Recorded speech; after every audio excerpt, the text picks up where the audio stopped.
There we go. There's half. Oh, those bearings look good. Slap it back together.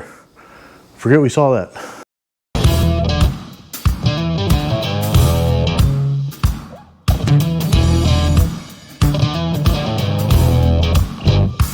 Hello everyone. We're back at the Subaru motor. This video is going to be teardown. See what's going on inside of this POS. Like I said, I'm expecting to find a bad rod bearing, but we are going to see. So this is going to be, I'm going to skip through it kind of fast, like typical teardowns, until we start getting to the interesting parts, and then I'll bring you guys in and show you guys what's happening in real time when we get there. Otherwise it's going to be just all fast forward through everything, because you've seen this all before. There isn't a whole lot to show, I don't think. I'm just pulling all the junk off the top of the motor, pulling the intake, turbo, wiring, everything, and then I'll slow you guys down. Like I said, once I start pulling heads off and getting into pistons and rods and crank and stuff like that. Before we get going, hit that, I don't even know which way I'm pointing here now. Hit that subscribe button down there somewhere, please. It really helps me out, and you guys can be notified when I get new videos of boring stuff. So, all right, let's go. Let's get after this.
All right, little tip here quick.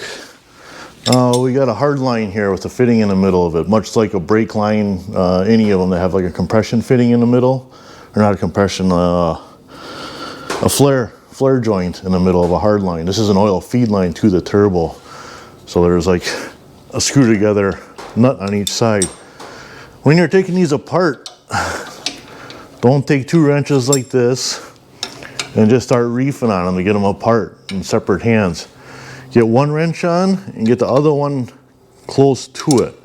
Flip it around if you have to. So you can grab both of these wrenches, put both of the wrenches next to each other so you can grab both of them with one hand and then squeeze.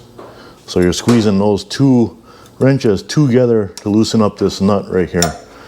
That way you're not putting any kind of weird force or torquing on this hard line. The only thing you're doing is just breaking free that nut. 3 turbo nuts are off. Oil line disconnected. Water line, and the drain back will come off when we pull this up, hopefully. I took the clamp off of it. Yeah, actually, the side I didn't take the clamp off came off. I took the clamp off the other side of that drain line. This turbo is in really good condition. I see there's like no oil coming out of it. Doesn't leak anywhere, so I don't know. Well, the intake is dusted a little bit. Well, okay. In this turbo, if you can see, the edges of these blades are actually a little bit round, and you see how shiny that front leading edge of the impeller is on here. And on the very tips, hopefully I can zoom in on this when I do the editing, you can see it's rounded off. These are supposed to be straight cut usually on these impellers. So this blade should have been straight out to here, and then a nice sharp corner and go into the downward part of it. And you can see every one of these is like rounded. Some of them are rounded a little bit more than others, it looks like. So yes, this is definitely wear. How this happens is the term comes from the diesel world. I've done a lot of stuff with diesels, Ford diesels primarily, Power Strokes. What they call this wear is dusting. They call it dusting the turbo. And in the diesel world, and I'm sure it's the same for all of these, what they blame and how that happens, well, that's dirt getting by the air filter. And in the Power Stroke guys world, the only people that ever saw dusted turbos were guys that were running K&N air filters. This car had a K&N air filter on it. Hopefully you can see, well, I don't know what's better, that flashlight or just light, how much dirt is in this turbo, and it's actually collapsing. When a turbo's collapsing like this might be damaged here, but it's like collapsing on itself. It's from restriction. This filter is getting plugged up. And these filters, these are fabric, and the fabric, if you look really close, here again, I hope I can zoom in on this instead of trying to rely on stuff. I'll try a light. If you look really close at a K&N filter, it is woven fabric back and forth, and there's actually little tiny holes in between that fabric. Not saying that a paper filter is much better, but this stuff lets dust and fine particles get by, especially if you do not keep up on oiling them. Those fine particles are what wash out the sides or the intake wheel of your turbo, as well as you're sending that through your motor, and who knows what happens with it. The only time, like I said, the diesel guys seeing this is when running a K&N filter, the dusting of a turbo. So they flow air, but do be aware that they let stuff by. They're not perfect. If you have a turbo on your vehicle and run it long enough, it will wear out the edges of your intake wheel. And yeah, it's just something to be aware of. Oh, I should mention, if you go back and look at the video of the WRX, the WRX had the factory filter in it. I think it was actually still like a fabric filter, but it was much better. OEM filters are much better quality. That turbo inlet wheel was nice and straight and sharp. It didn't have any of this dusting whatsoever.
flammable stuff, yeah? No? Okay.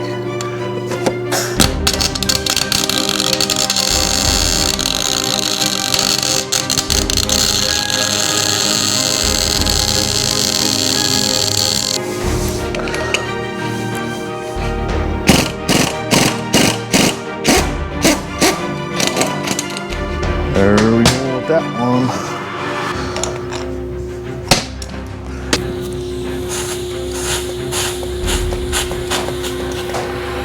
Cool down those cam gears. Come on now.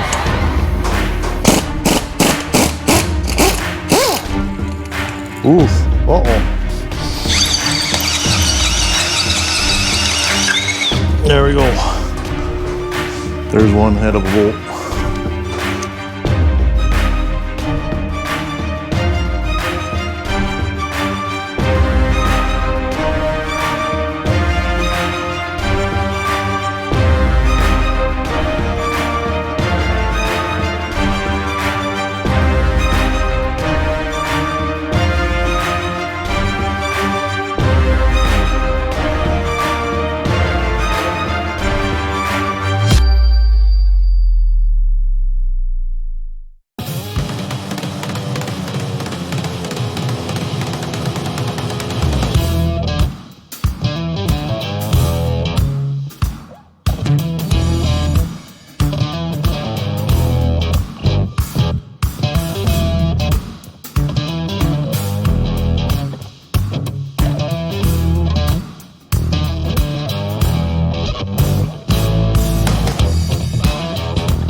These cups, they're valve lash adjusters, have to go back in the same exact spot they came out of.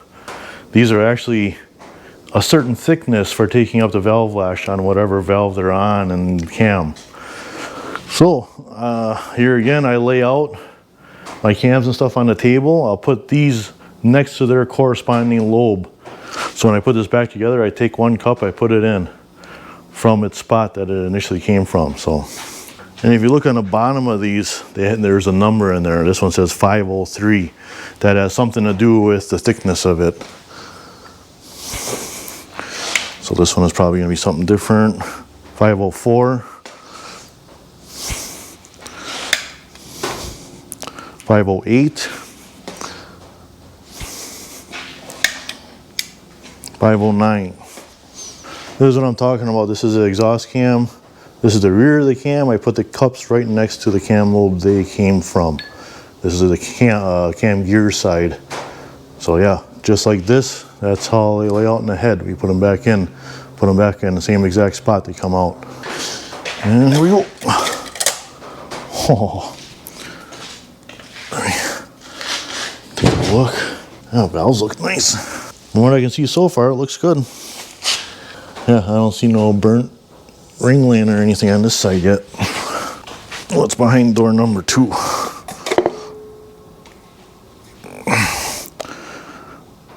Valves are all there.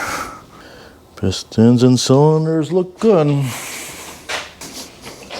Hopefully we can find the smoking gun here. What's rattling around?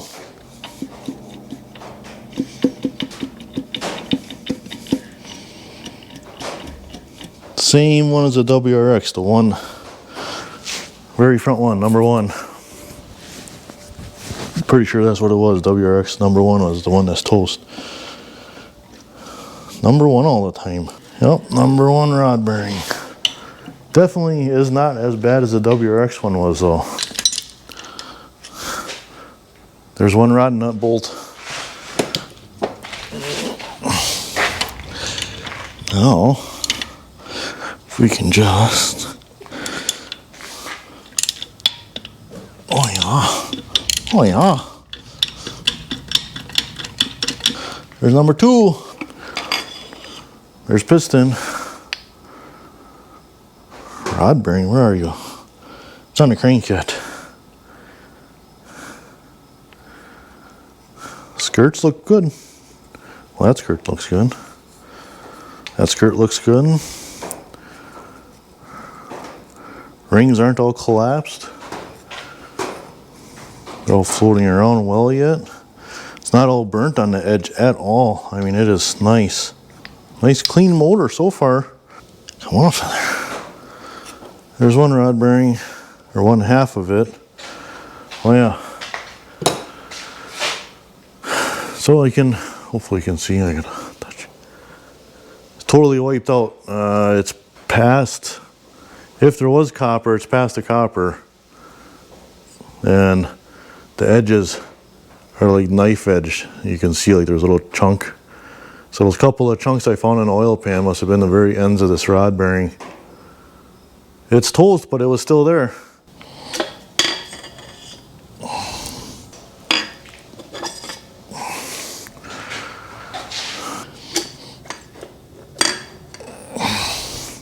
Oof. All right, and this one is just starting to break through the copper. Hopefully you guys can see that. Copper on both sides and it's starting to flake away in the middle there. So that one was, I mean, rod bearing, the bearing is junk, but it was on its way to knocking. That journal looks okay yet though. Yeah, that one was caught early enough, that one's okay. There's the oil pump inside of here. I've never actually personally split a Subaru case before, so I've heard it's not a good time.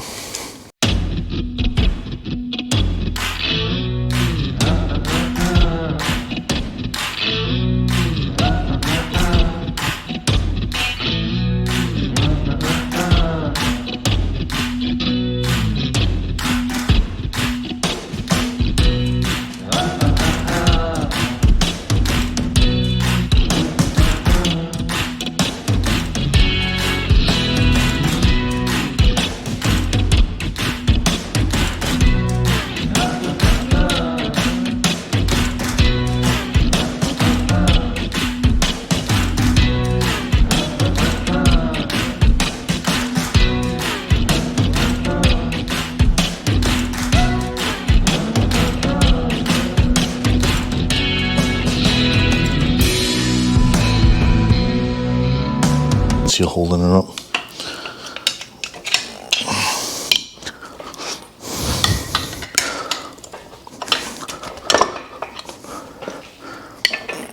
Well, there we go. There's half. Oh, those bearings look good. Slap it back together. Forget we saw that.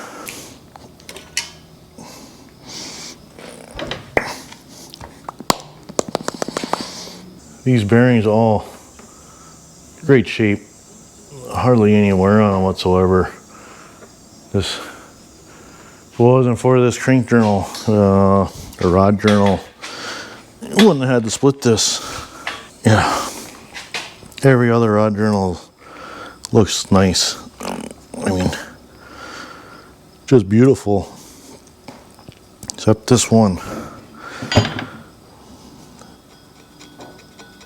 You hear that? I mean, it's all right. Back you guys up a little bit here.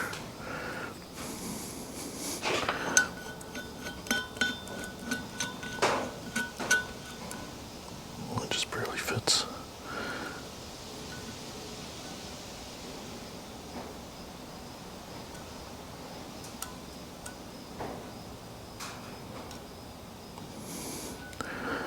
Right there, we're off the scale.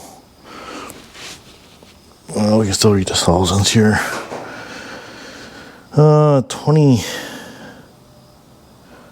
about 22 thousandths we're at with that one. Let's check this bad one here now. 22, we're at 11 thousandths under on a bad journal. That might be too much to come back from. Let's see this way. 18 at the unworn, 11 at, so yeah, that's fairly out of round. What about the rest of these? What are these at?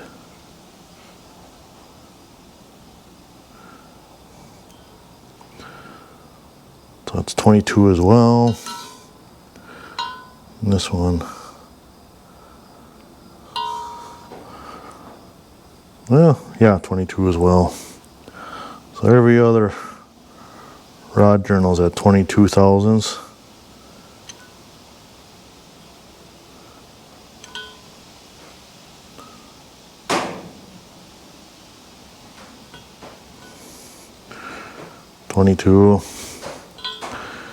And the bad one, the smallest way is 11.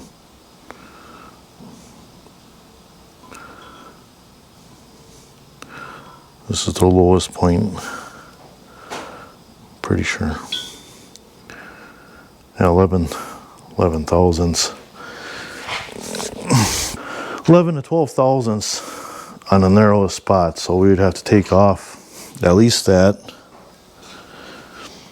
I'm gonna look rod bearings, see how much oversized or that would be undersized I can get.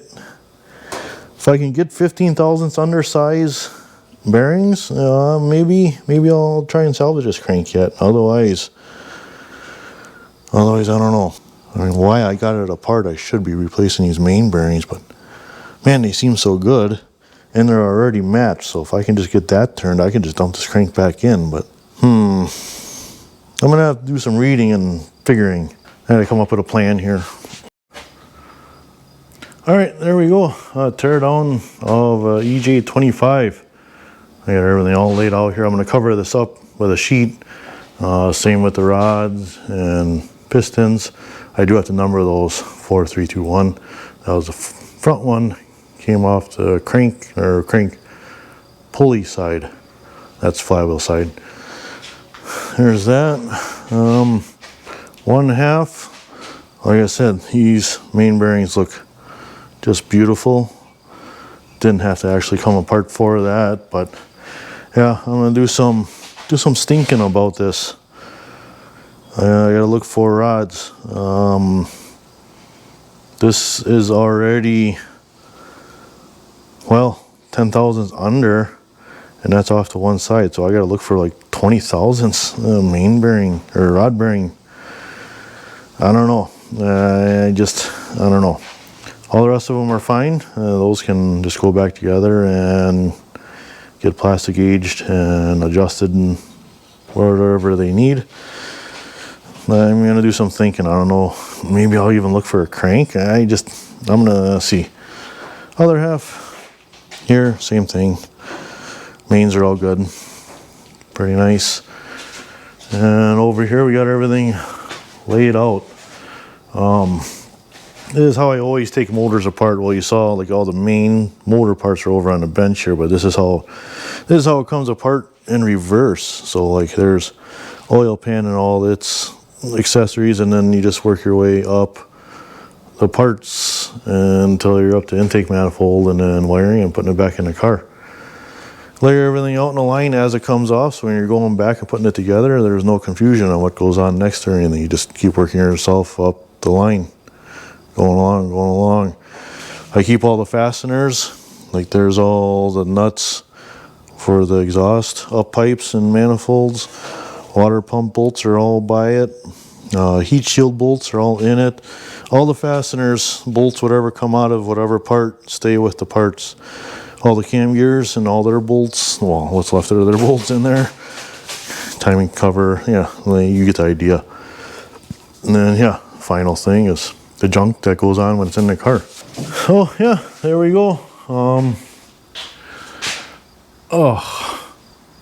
I'm sad that that crank wasn't in better shape. I really had high hopes when I didn't see much metal down in the pan that there was enough rod left that it was gonna save this, but apparently not. She's worn. Even like this one was getting worn beyond the copper, and you can see, I mean, this journal is, it's hard to get the oil off of it good, but yeah, this journal is perfect. That was the other one that was, copper was starting to come off of the main bearing, and still that was fine. So I don't know, it sucks. I wonder how long ago this would have been salvageable. I mean, it could have been just a few miles, but it is what it is. I'll figure it out and do what I have to do. Please like and subscribe so you can see the next stage, which would be assembly. If I assemble this motor, I'm going to figure out which direction I'm going in, and yeah, next video will be that, whatever that next stage is. There's that WRX block down there and some stuff. So yeah, thanks for watching. Until next time, keep her tight, tight, tight, tight.